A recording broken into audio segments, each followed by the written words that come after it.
Jadi ternyata saya temukan di majalah Al-Mujtama'. Jadi ternyata ada sebuah dokumen Pak, yang justru terbitnya di Kuwait. Jadi bagaimana George W. Bush dan Gloria Macapagal Arroyo, presiden Filipina, membentuk aliansi negara Kristus Asia Pasifik. Jadi mereka akan mendukung dan membentuk pasukan separatis di sejumlah negara seperti Malaysia dan Indonesia. Ini yang alhamdulillah menjadi pembahasan saya dengan Panglima Divisi Kostrad.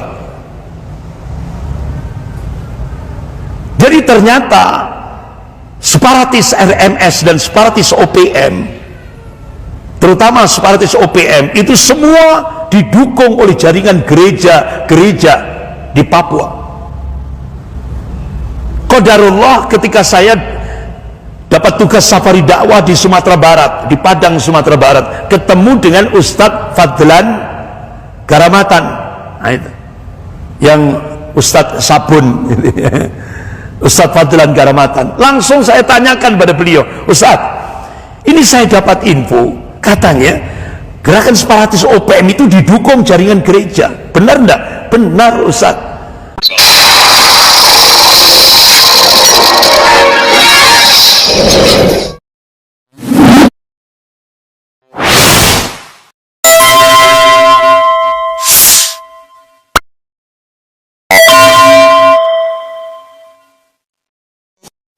Refli Harun Peoples Opinion.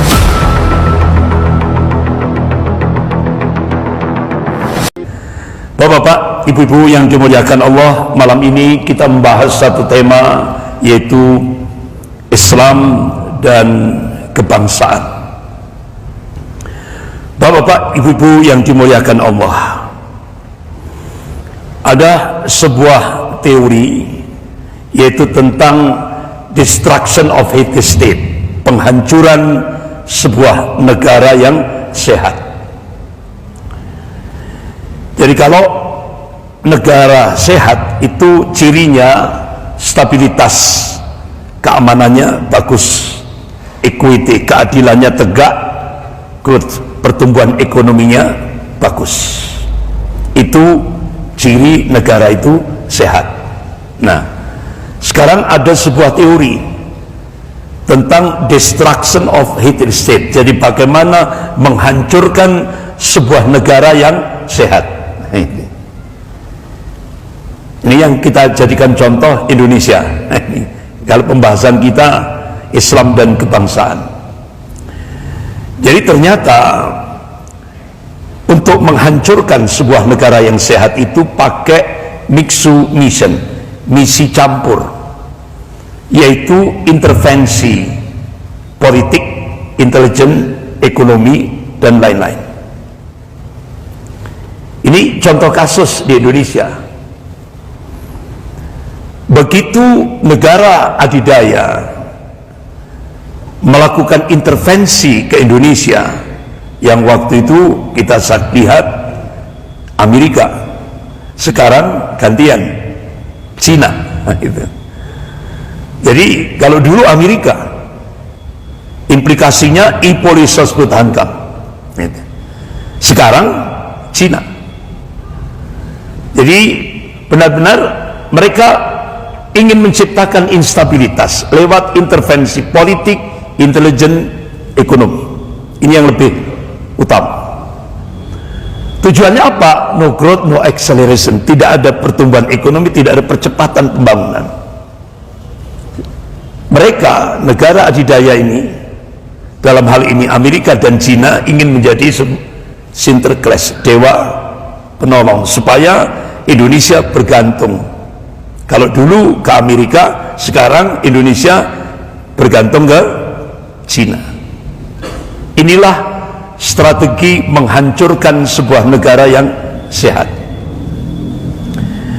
Nah sekarang bapak-bapak, ibu yang dimuliakan Allah, kalau ketika kita melihat dalam aspek din agama, ya, dalam aspek agama, karena pembahasannya Islam dan kebangsaan.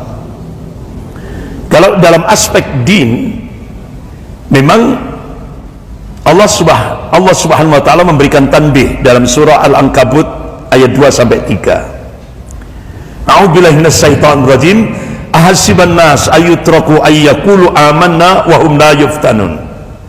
Walaqad fatana alladziina min qablihim. Fala ya'lamallahu alladziina shadaku wa la ya'lamal kadhibin. Apakah manusia mengira mereka dibiarkan begitu saja? Hanya cukup mengatakan, ya Allah saya telah beriman. Kata Allah belum cukup. Hingga Allah menurunkan mihnah, ujian, cobaan, tantangan, tribulasi kehidupan. Justru dengan ujian, cobaan, tantangan, tribulasi kehidupan itu Allah ingin tahu siapa yang istiqomah dalam keimanannya, dan Allah juga ingin tahu siapa yang dusta akan imannya.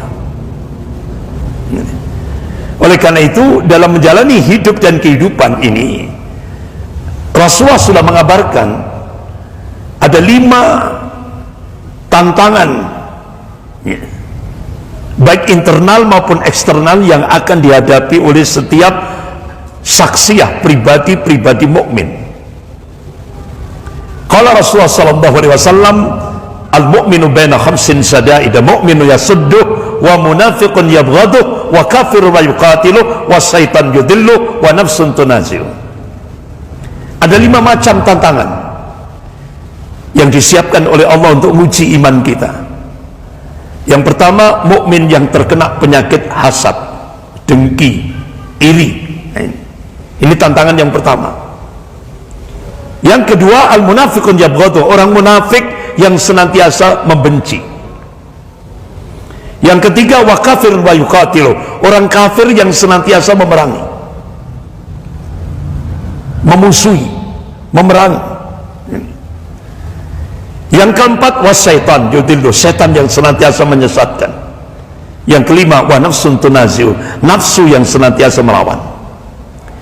Jadi itu sunatullah, hukum objektif, seni di dalam hidup yang diberikan oleh Allah kepada setiap hamba-hambanya.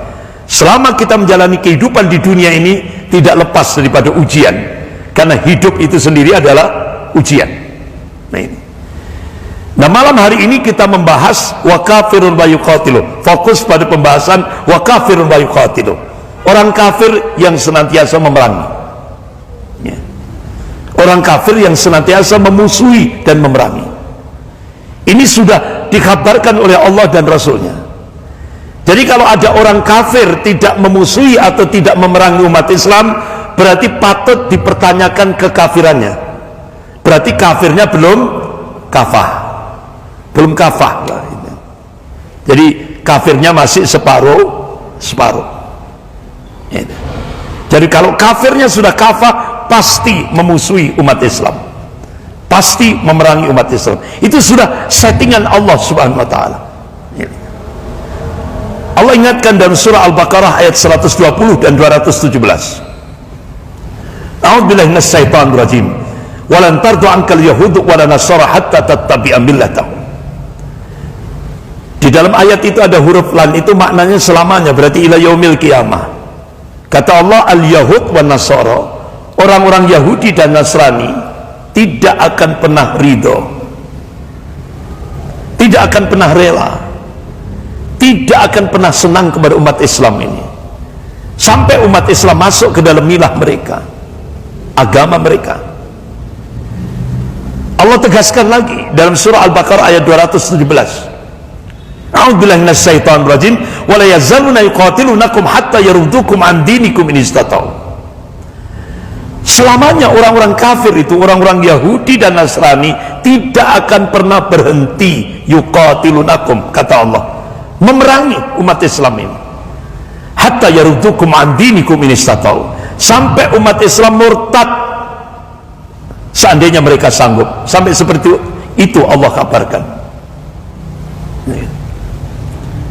Bahkan bapak-bapak, ibu yang dimuliakan Allah, Allah tegaskan lagi dalam surah Al-Maidah ayat 82 ini. A'udzubillahi minasyaitonir rajim. La tajidanna asyadan nas adabatan lil ladzina amalu yahuda wal ladzina asyraku.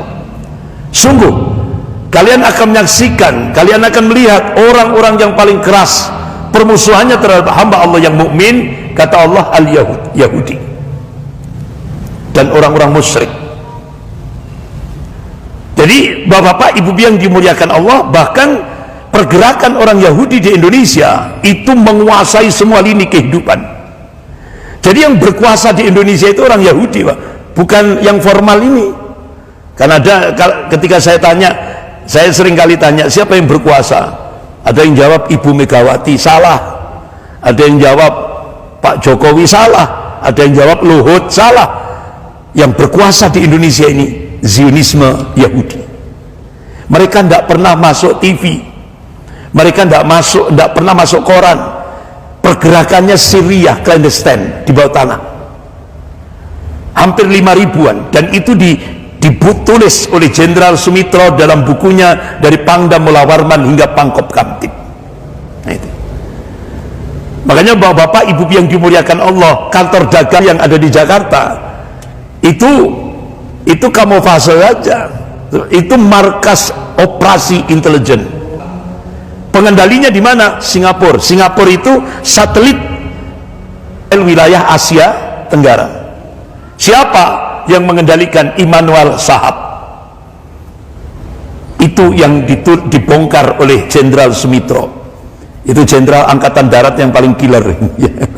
Nah, itu. Kemudian ditulis lagi oleh Kepala BAKIN, Kepala Badan Koordinasi Intelijen Indonesia, yaitu Letnan Jenderal Z.A. Maulani. Nah, di Malang ini bapak-bapak, ibu yang dimuliakan Allah, markasnya yang paling besar itu ada di Desa Sumberdem, Kecamatan Wonosari, hampir 5 hektar. Alhamdulillah, ketika saya ngambil tesis buat tesis pada saat saya ngambil program pasca sarjana, itu saya jadikan riset gitu. Jadi sampai riset saya sampai ke Aceh gitu ya. Sampai ke Aceh sana.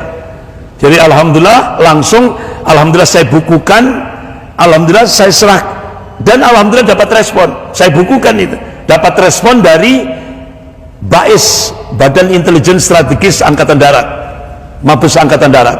Alhamdulillah langsung datang ke pondok pesantren saya, langsung kita arahkan ke sana. Alhamdulillah, markas Zionis Yahudi yang paling besar di Kabupaten Malang, di Desa Sumberdem, Kecamatan Wonosari, itu ditulis pelangnya itu Zion besar merah, ditutup oleh Mabes Angkatan Darat, karena itu sangat membahayakan bagi NKRI.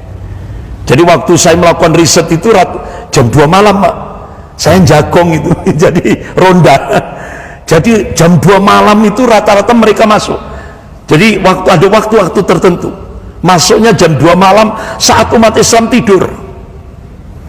Tidak ada mobil-mobil letter N, L, semua letter B, mobil-mobil mewah ya, Mercedes-Benz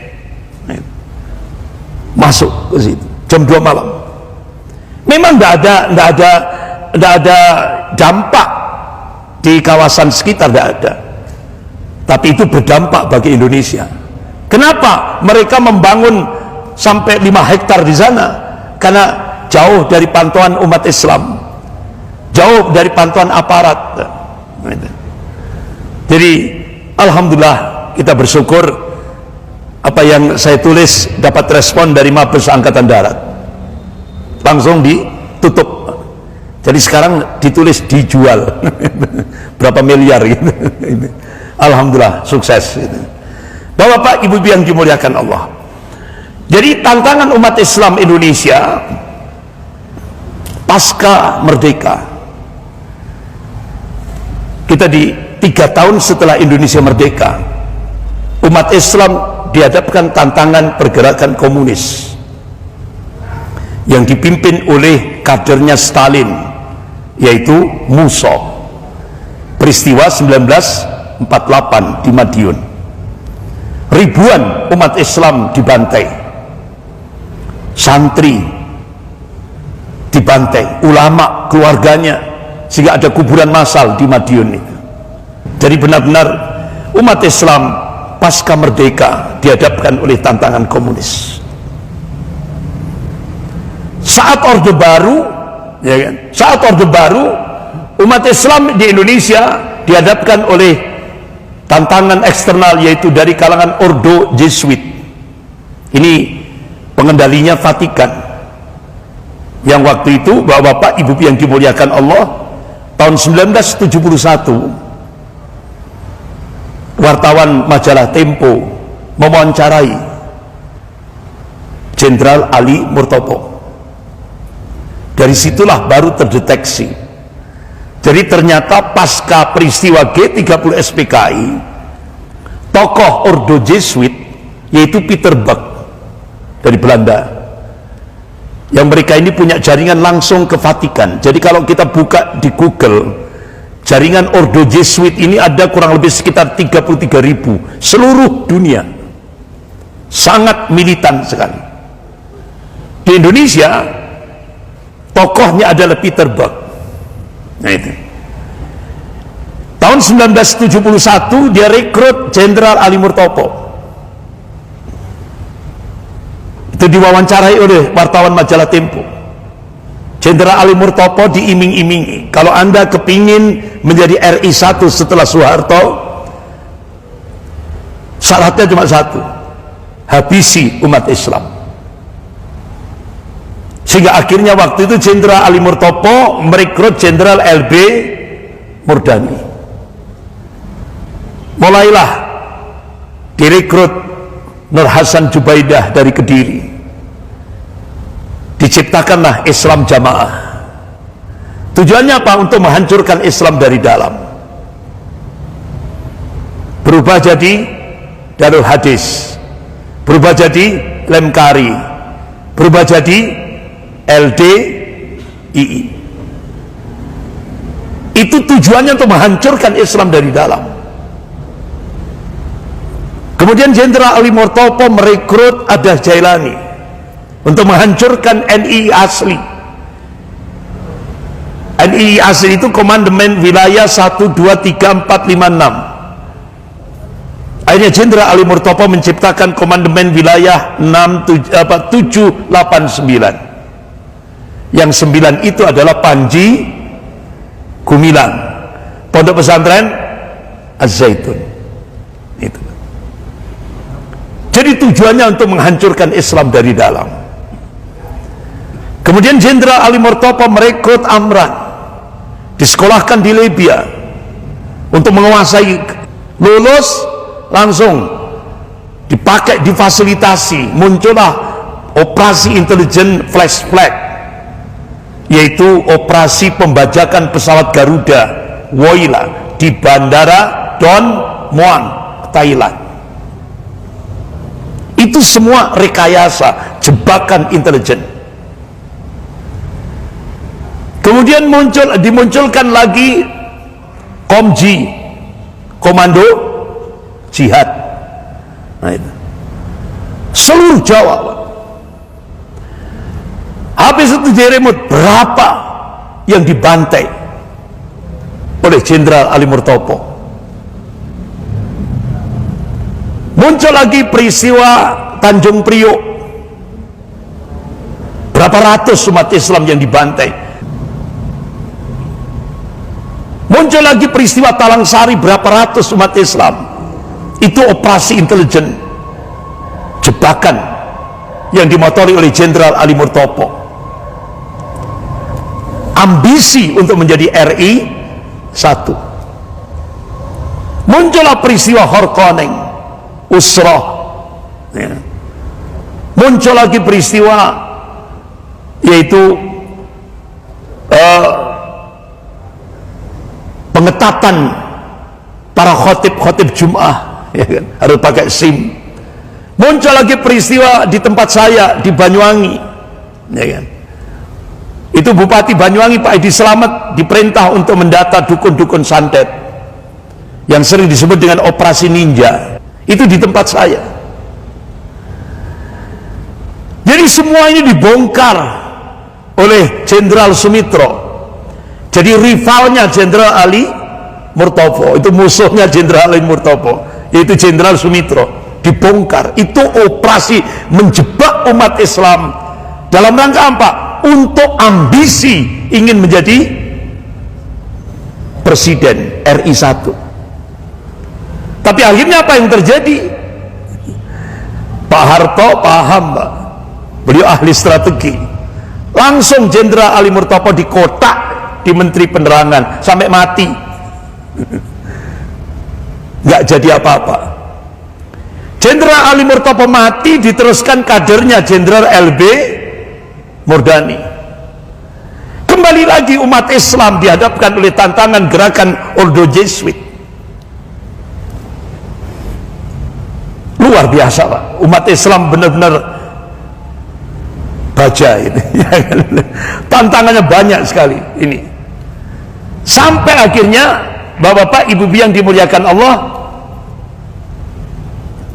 sampai akhirnya peristiwa yaitu Mei 98 ya, itu yang dimotori oleh Jenderal LB Murdani ya kan?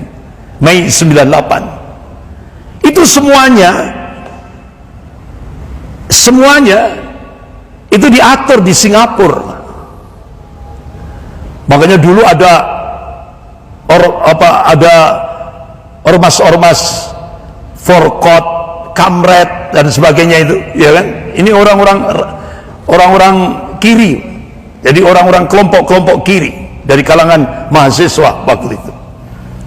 Jadi sehingga peristiwa Mei 98 terjadilah itu, sampai akhirnya Pak Habibie diberi amanah oleh Presiden Soeharto untuk melanjutkan estafet, sehingga akhirnya Pak Habibie menjadi presiden. LB Murdani mati ya kan, sampai mati.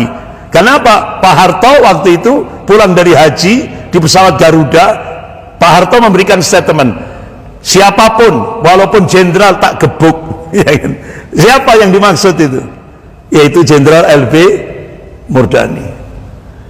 Sehingga alhamdulillah bapak-bapak, ibu yang dimuliakan Allah, waktu itu benar-benar umat Islam benar-benar dipressure, ditekan, sehingga alhamdulillah akhirnya kita mulai dari Malang, yaitu dari teman-teman dari Fakultas Teknik, Salman dan yang lain-lain itu mencoba siapa yang paling dekat dengan Pak Harto ini, yaitu Pak Habibie.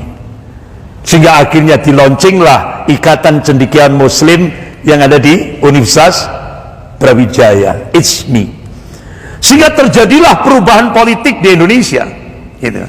Yang tadinya kita benar-benar ditekan oleh kelompok, setelah kita diuji dengan komunis, kita ditekan oleh kelompok Kristiani radikal. Bapak-bapak, ibu yang dimuliakan Allah, sampai Orde Reformasi. Kita kembali lagi ya kan ya, waktu itu sampai ketika masa Presiden Habibie, bapak-bapak, ibu yang dimuliakan Allah, yang menjadi kepala Bakin yaitu Bapak Letnan Jenderal Z.A. Maulani. Beliau sampai menulis buku judulnya Zionisme Gerakan Menaklukkan Dunia. Zionisme Yahudi menaklukkan, gerakan menaklukkan dunia. Jadi beliau memberikan satu pandangan politik waktu itu. Jadi kata beliau, sebagian dari birokrasi sipil dan aparat intelijen militer di dunia ketiga, termasuk Indonesia, itu terdiri dari para gangster dan kriminal, kata beliau. Namun keadaan yang sebenarnya bila didalami jauh lebih rumit, karena pada dasarnya para gangster itu tidak lebih dari instrumen dalam jaringan kerja dari para pemodal besar internasional, yaitu Zionisme Yahudi. Sebagai contoh, bekerjanya anasir Zionis Yahudi melalui jaringan clandestine di Indonesia, baik melalui partai-partai politik yang korup, badan-badan LSM kiri, kelompok teologi pembesar Katolik Yesuit yang ke kiri-kirian, serta kaum anarkis, yaitu Forkot waktu itu, Forkot, Kamret dan sebagainya itu, lembaga-lembaganya telah berhasil menyingkirkan tokoh yang memiliki integritas dan kompetensi. Pemimpin yang memiliki integritas dan kompetensi ini dari segi kepentingan Zionisme secara politik tidak dikehendaki. Jadi Pak Habibie itu tidak dikehendaki oleh Zionisme Yahudi yang waktu itu dimotori oleh George Soros, sehingga akhirnya itu tadi, yang tadi teorinya tadi, untuk menghancurkan sebuah negara yang sehat, mixed mission, misi campur, akhirnya diintervensi lewat ekonomi, lewat George Soros, sehingga Indonesia digoncang lewat ekonomi. Sehingga pada masa pemerintahan Habibie waktu itu $1 itu kurang lebih Rp25.000 $1. Goncang Pak Indonesia, kolab. Tapi sebelum beliau dimakzulkan di sidang umum MPR waktu itu, ya kan, makanya kata Kabakin, Kepala Badan Intelijen Koordinasi Intelijen Indonesia ini, Pak Letnan Jenderal Z.A. Maulani, jadi itulah yang terjadi dengan nasib Presiden B.J. Habibie di Indonesia, yang ditendang keluar oleh ini tadi, gerakan Zionis Yahudi yang ada di Indonesia. Bahkan oleh partainya sendiri ternyata disusupi oleh gerakan Zionis Yahudi. Tapi sebelum beliau lengser, Bapak Ibu yang dimuliakan Allah, alhamdulillah saya diberi kesempatan untuk bertemu beliau di Istana Negara. Jadi waktu itu saya masih mahasiswa, masih mahasiswa. Jadi alhamdulillah saya diundang ke Istana Negara. Jadi ini masih kurus Pak saya. Nah sekarang rotok lemu, jadi agak bedah. Ya. Ini masih kurus ini. Jadi saya diterima Presiden Habibie tahun 1998. Ini dibersamai oleh Profesor Malik Fajar, Menteri Agama waktu itu, Pak Malik Fajar. Nah, itu. Jadi alhamdulillah Bapak, padahal kalau kita lihat karya Habibie itu ada 10 pesawat tercanggih. Ini benar-benar diakui dunia. Ini yang ditakuti oleh Yahudi. Kenapa? Pak Habibie itu berhasil membangun 10 jenis pesawat canggih, 10 jenis diakui oleh dunia. Bahkan setelah ini Pak Habibie akan rekayasa pesawat militer dan senjata. Itu yang ditakuti oleh Zionis Yahudi.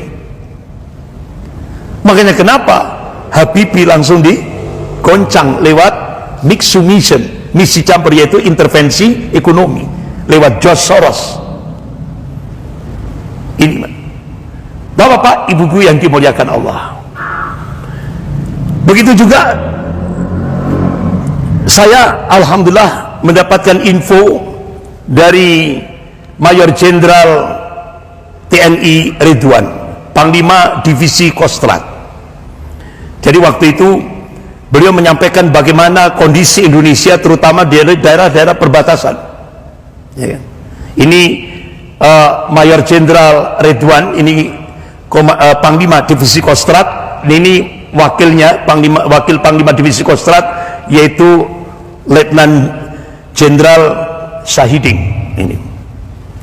Jadi Bapak, Ibu yang dimuliakan Allah, saya dapat info dari beliau, bahkan saya diminta untuk menyampaikan materi di Divisi Kostrad, ya, untuk memberi motivasi kepada prajurit Kostrad. Dan alhamdulillah saya diajak makan siang bersama komandan-komandan batalion di bawah Kostrad.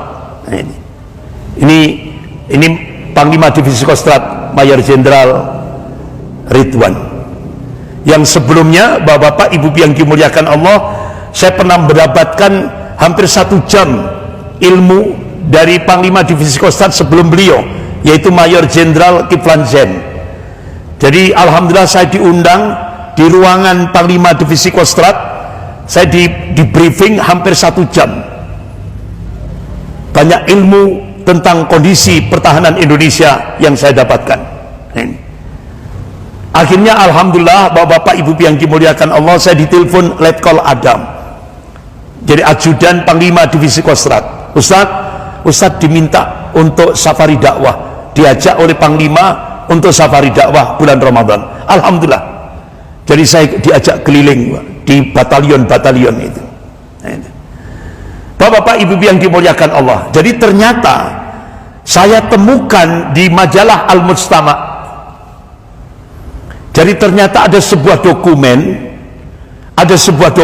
Pak, yang justru terbitnya di Kuwait. Jadi bagaimana George W. Bush dan Gloria Macapagal Arroyo, presiden Filipina, membentuk aliansi negara Kristus Asia Pasifik.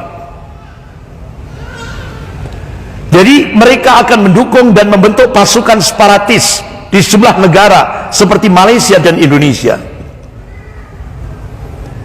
Ini yang alhamdulillah menjadi pembahasan saya dengan Panglima Divisi Kostrad.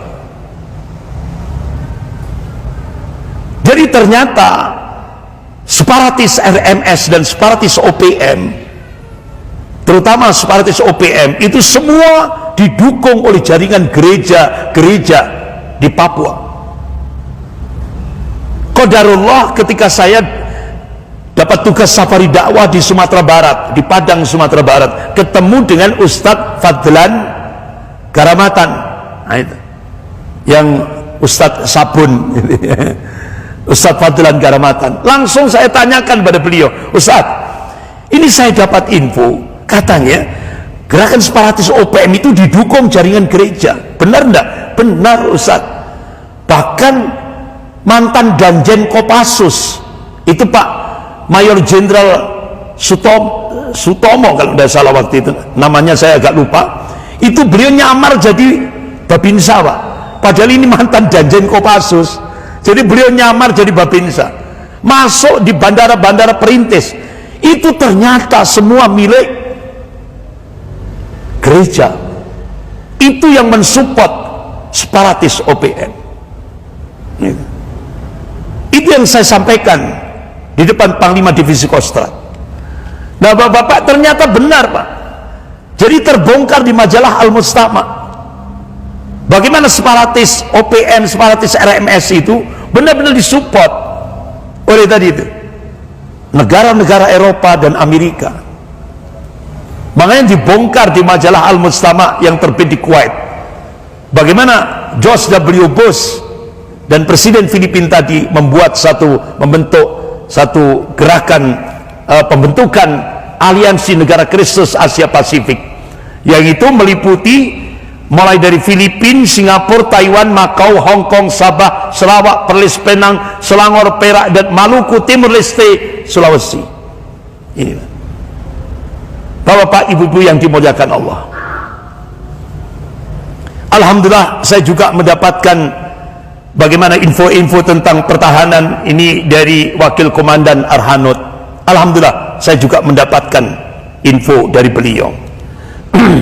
Bahkan ketika saya di Jakarta, alhamdulillah, Bapak Ibu yang dimuliakan Allah, saya bertemu dengan Wakil Direktur BIN, Badan Intelijen Negara, yaitu Jenderal Muhdi PR. Alhamdulillah, waktu itu saya dibersamai Ketua Bidang Dakwah Majelis Ulama Indonesia Pusat, yaitu Kiai Haji Khalil Ridwan LC, dan Ustadz Suhadak Bahri LC. Alhamdulillah, kita banyak mendapatkan info-info bagaimana situasi keamanan di Indonesia dari Wakil Direktur BIN Badan Intelijen Negara, yaitu Jenderal Muhdi PR. Bahkan setelah itu saya mendapatkan ketika ada undangan di Jakarta, alhamdulillah saya juga dapat info-info dari Propam, anggota Propam Mabes Polri.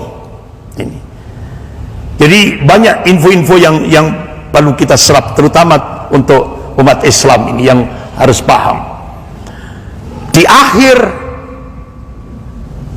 masa peralihan, yaitu bulan Februari 2014, jadi tanggal 23 Februari 2014, jadi akhir pemerintahan Pak SBY waktu itu, akhir pemerintahan Pak SBY. Jadi masa transisi. Akhirnya saya bikin seminar sehari, temanya rodok kereng, Pak. Membongkar konspirasi Amerika dalam menghancurkan Islam di Indonesia. Saya undang waktu itu mantan Kapuspen dari Kodam Siliwangi, yaitu beliau pengamat intelijen Kolonel Purnawiran Herman Ibrahim. Itu masa transisi. Jadi alhamdulillah nggak ada hambatan, ya kan? Nggak ada hambatan. Ya. Tapi ya, akhirnya dengan kita mengadakan seminar seperti ini, langsung kita kena abunya. Jadi bapak-bapak, ibu yang dimuliakan Allah, Kolonel Herman Ibrahim, yaitu beliau mantan Kapuspen Kodam Siliwangi, beliau mengatakan intelijen dalam praktek tidak berada dalam ruang hampa. Dia membawa misi ideologi dan kekuasaan. Celakanya setelah tumbangnya komunis internasional, sebuah konspirasi global menetapkan Islam sebagai musuh dan ideologi yang harus dihancurkan. Dalam ruang itulah intelijen Indonesia bekerja dan menari mengikuti irama genderang perang yang ditabuh oleh orang lain. Menyebalkan itu. Sehingga akhirnya ada sebuah lembaga LSM internasional, Open Society Foundation, merilis data mengejutkan tentang keterlibatan 54 negara termasuk Indonesia dalam aktivitas penyiksaan, penculikan, penahanan, pemindahan seseorang ke negara lain tanpa melalui proses hukum, dan penculikan terduga teroris oleh Badan Intelijen Amerika Serikat, yaitu CIA. Jadi bapak-bapak, ibu yang dimuliakan Allah, dari operasi ini tadi diungkap oleh LSM ini, jadi konspirasi Indonesia Amerika menjadikan Islam didiskreditkan dengan beragam strategi opini dan propaganda. Ini waktu itu kita mencoba untuk membongkar, sehingga akhirnya bapak-bapak, ibu yang dimuliakan Allah, ternyata Densus 88 itu diungkap oleh beberapa media yang Far Eastern Economic Review dan Library of Congress, Congressional Research Service, ini mengungkap bahwa Densus 88 itu dibentuk atas biaya sepenuhnya dari Amerika Serikat.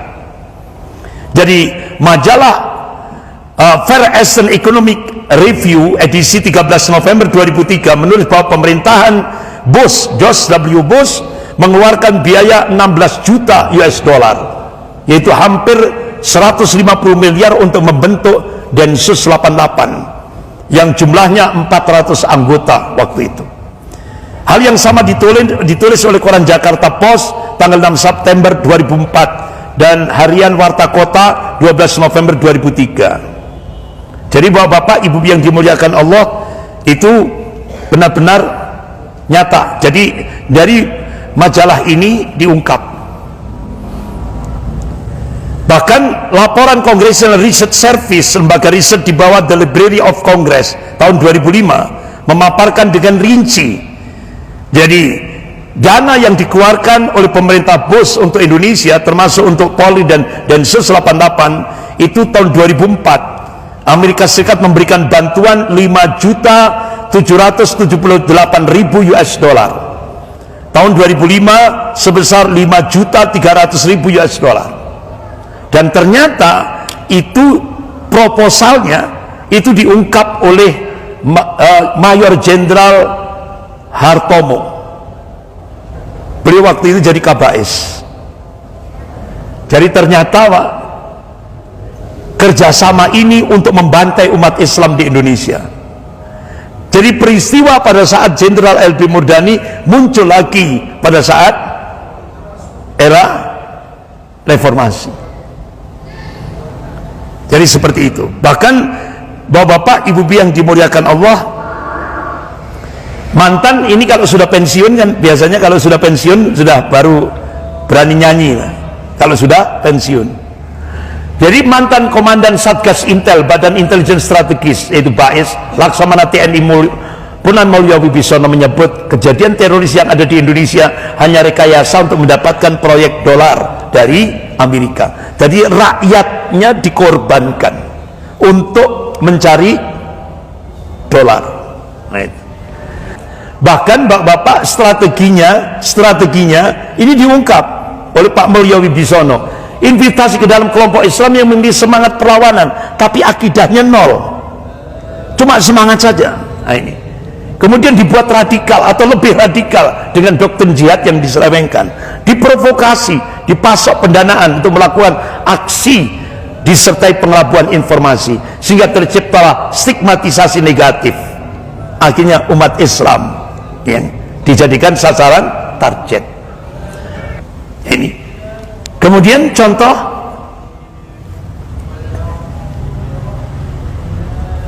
separatis OPM ini, berapa banyak korban dari TNI Polri yang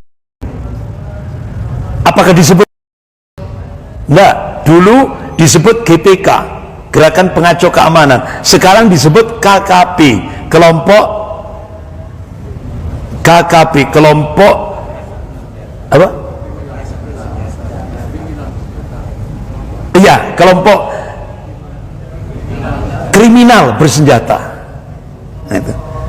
Tapi karena agamanya Katolik, maka disebut KKB, kelompok kriminal bersenjata. Kalau sampai akhirnya tokohnya separatis OPM, oh berarti kalau kita disebut itu harus masuk Islam dulu. Sampai seperti itu, harus masuk Islam dulu baru disebut. Inilah realitas di lapangan.